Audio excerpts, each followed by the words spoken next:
So let's take a moment to talk about this. This is Senate Bill 181, recently passed in the state of Kentucky, an excellent example of how dumb politicians can be and how they never think past their own noses because they did not think about the repercussions of this Senate bill. This bill was passed and it says that all districts must adopt a traceable form of communication that everybody who is employed or volunteers in the school district uses, and that teachers, volunteers, coaches are no longer able to communicate with students in the district through text messaging, social media, retweets, comments, or likes on social media. No one that works in the system can use anything other than that form of traceable communication that they have adopted. They've done it under the guise of protecting students and school safety, and they did not think through this. Let me tell you some of the ramifications. You're a third grade teacher, and you've got 3 kids, and you have a babysitter that lives 3 streets over from you.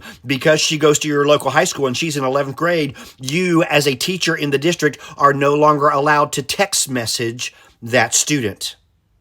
You're a coach and you take your team on an overnight trip for a tournament. You are missing an entire group of students. But because text messaging is not considered a traceable form of communication, you can no longer text message those kids to say, where are you guys all at?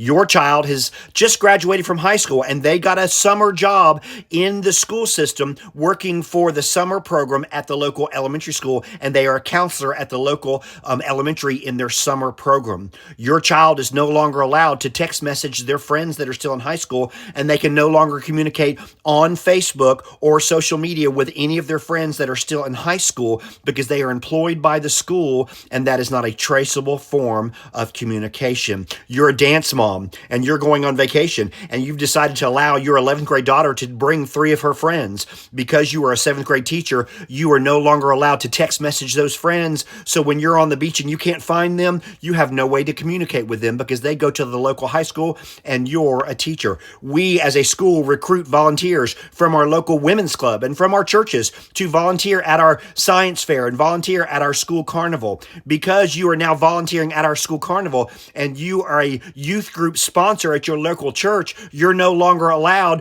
to comment on social media posts of the students that you are a youth group sponsor for, and you can't text message all those kids to remind them about the Bible study at your house because you're volunteering in the schools and they go to the local high school. We've just lost all of our volunteers and all of our substitutes. An excellent example of politicians trying to please their constituents and having no clue about the consequences. What do you think?